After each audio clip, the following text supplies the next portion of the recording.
Hello and welcome to another edition of Need to Know, a series of video interviews with companies who are shaping the games industry of today. And for today's interview, I'd like to welcome Charlie Pitt from Connor Broadley. Hello, Charlie. How are you doing? I'm well, thank you, Sam. How are you? Do you know, I'm very well indeed. A lovely busy day as usual, but really been looking forward to having a chat with you. And the talk today, the interview today is themed, entitled, Could Your Employee Benefits Package Be Doing More for You and Your People? I mean, you could just say yes and then we'll move on, and that's the answer. But hopefully we're going to get into some of the more detail aspects of this. But really, it'd be lovely to hear a little bit about who you are, Charlie, and who Connor Broadley are. Yeah, for sure. Thanks, Sam. And like I said, my name's Charlie Pitt. I work for Connor Broadley. We're an independent business founded in 2007, specialising in benefits consulting. My job is to work with HR, finance departments, and sometimes founders, depending on the size of the studio, to manage and design a employee benefit strategy that's suitable to their people. So that really goes from anything from a pension scheme to day-to-day well-being initiatives. So really covering a broad spectrum of benefits. Lovely. And that includes some games clients. Maybe we'll get into some details about particular needs of games companies later.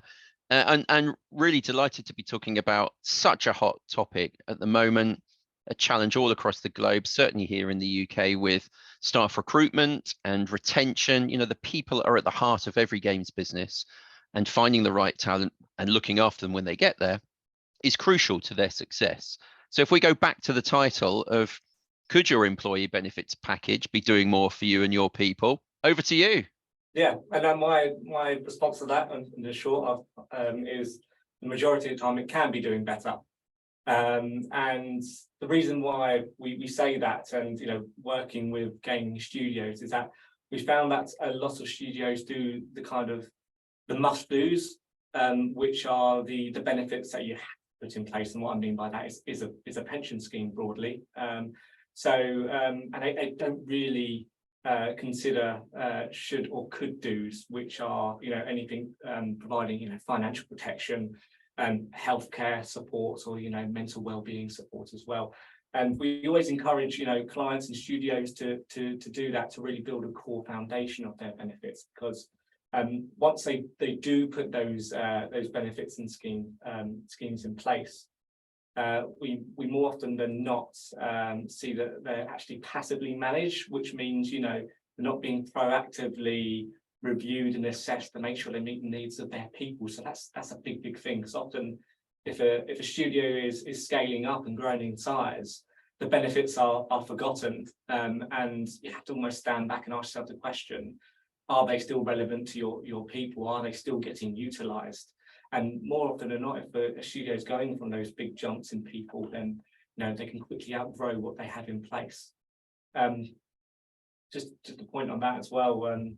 We know that benefit spend can be limited for studios, but making sure that you get the most out of your offering is really key. So it's really beneficial for studios and people who are managing benefits internally to know those benefits and get to know them as much as possible, because once schemes are implemented, there's normally a bundle of additional perks that are alongside and provided, which they may not actually know of, and can actually provide additional well-being supports across the board to your people, not just the core benefit that you're looking for. So we always encourage studios to get to know their benefits as much as possible, and to continually assess them. And just thinking about the changes that we've gone through across all sectors, not just in games, even though this is a talk about games and the opportunities within that. Absolutely, totally agree that having a benefits package in place is not enough. You do need to track it, make sure it's relevant and pertinent.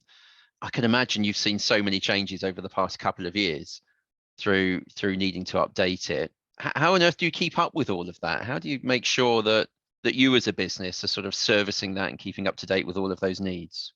Yeah, the benefit space has been a busy spectrum in the last couple of years. Obviously we've got stuff like the cost of living crisis and inflation going through the roof, and we really need to assess what kind of support is relevant to people. So, and that can be day-to-day support, but that could also be that long-term support if needed. If any employees are on long-term sick leave, for example, and need mental well-being as well as financial protection support. So, we personally here at Connor Broadley are always we always are keeping on top of the kind of benefits space to see the latest initiatives that are coming through into the market, because all may not be relevant for clients, but it's important to bring those to the table when we're discussing a strategy. You need to bring as many ideas as you can to make sure that the ideas that that are being considered are relevant to the people of that studio or that agency.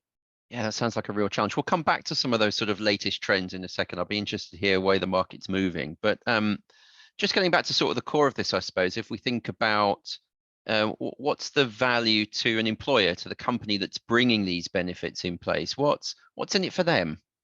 Yeah, I think if you were to turn the tables on the question and you had a studio that is maximizing their benefits policies to the potential, you're going to essentially have staff that feel supported and valued, and ultimately that in itself brings long-term retention of the talent that you have. Healthy, happy workforce also increases productivity levels, and you should also be seeing reductions in absenteeism and presenteeism in the workplace as well. So benefits plays a key role in the studio's culture. It's one piece of the jigsaw next to the management, the management of the studio, the development opportunities at the studio, but it does underpin a lot of what a studio can do good. And then ultimately, if you get that right, as a studio, you'll then quickly build a reputation of being a good place to work. And again, like I just said, you'll be attracting the best talent in the gaming industry to come work for you. And just a quick point actually on that, and I suppose going back to the original question that you asked, it's important, those studios that are doing good things at the moment, it's really important that they're keeping on top of that and assessing that to make sure it's just continually relevant to their people. We always recommend to our clients that you do that annually, and how you decide to do that might be a quick hygiene test through surveys, or it may be speaking to somebody like Connor Broadley to ask about the latest benefit initiatives. But we'd always recommend perhaps doing that on an annual basis, just so you're being kept up to date with the latest market innovations. Well, we talked about trends then, so let's get into some of the things that you've seen. We've got hopefully an audience here of companies that want to learn how to hone, improve, change, or even start a benefits package.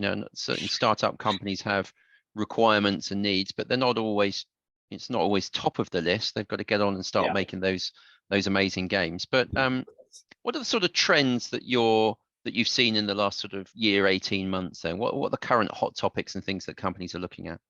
I think for me, speaking to studios, big and small, the main worry and need to kind of enhance support is around financial protection.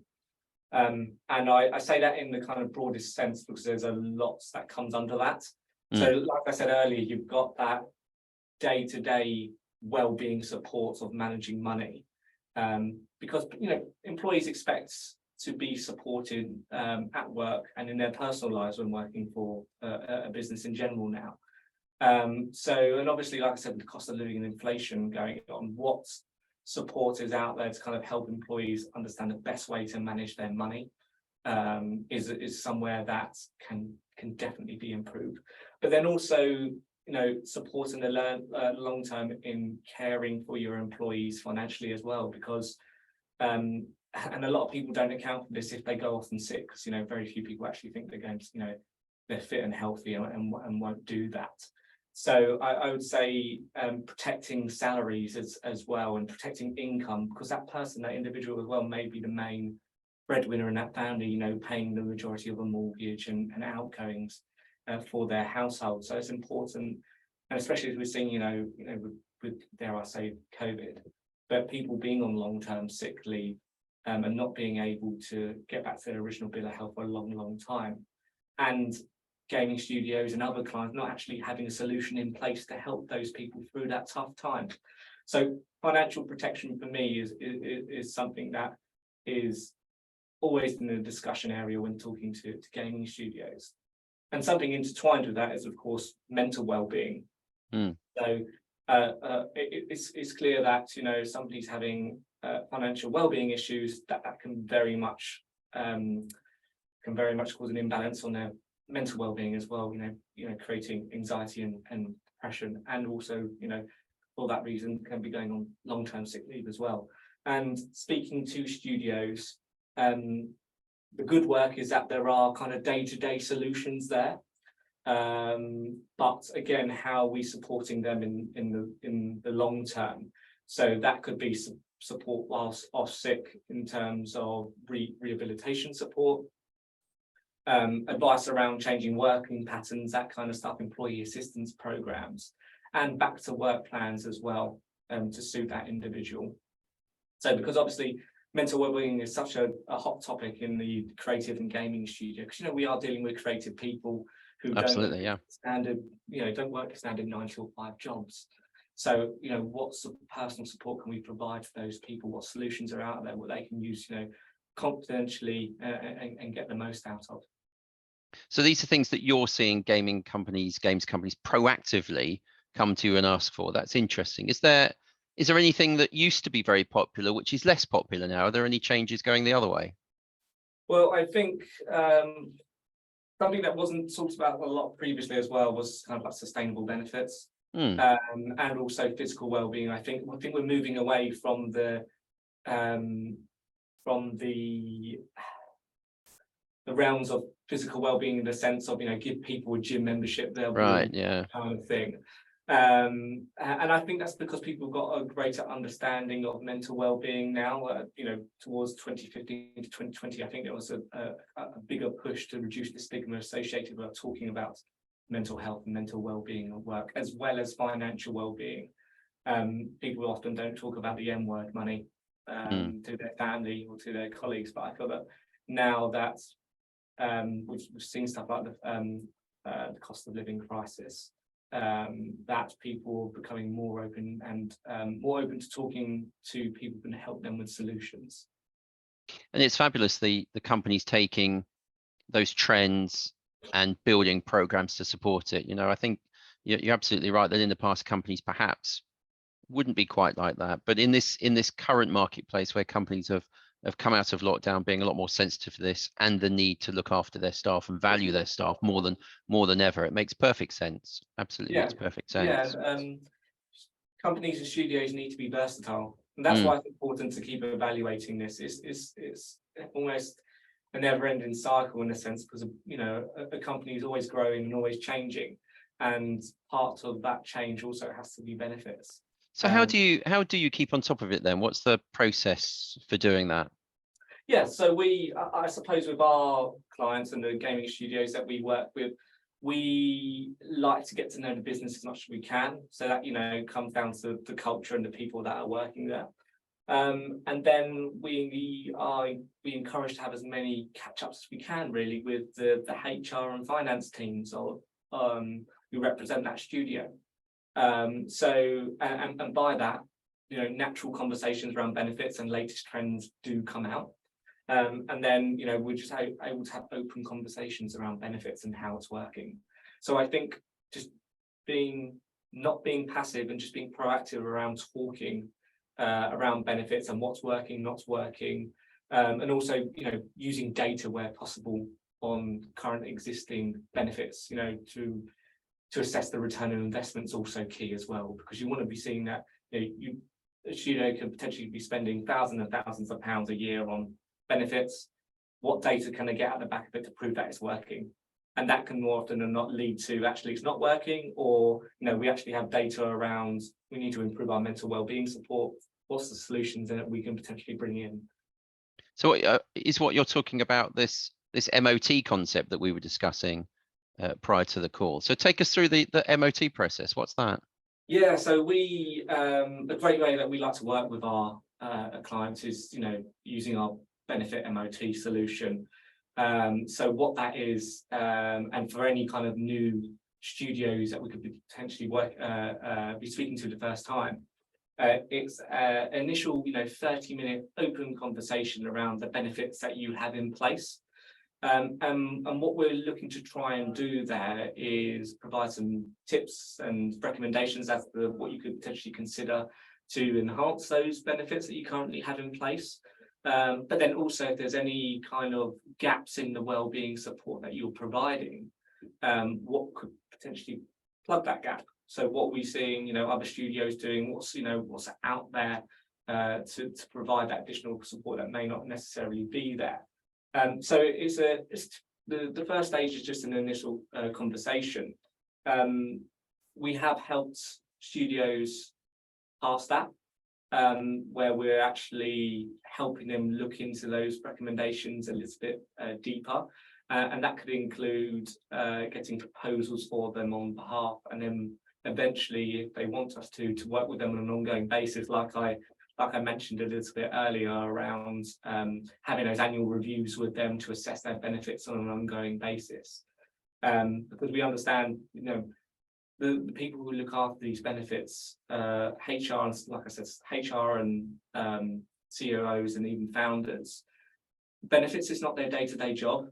They're out there creating the next game, or that, if they're HR, they're being pulled in several different directions. So our job is to try and alleviate that additional stress and task away from them, and just kind of meet up with them, share with them what we're seeing in the market and the latest trends, and take conversations really from there. I know we've sent a few companies your way to have the MOT, and they've been very positive about it. I mean, the beauty is it's up to date, like all things that are sort of live assessments of what's going on. So to get the latest thinking, that's certainly something that I would recommend companies doing. Charlie, that's been brilliant. Thank you very much for talking us through some of the headlines around this benefits package opportunities and how it can help companies and the staff that work for them. Your details will be on the screen afterwards. If anyone wants to follow up, please do so. And thank you everyone for joining us today for this new edition of Need to Know. Check out the rest of the videos in the series for more useful instructions on how to maximize the opportunities while working in the games industry. Thank you very much.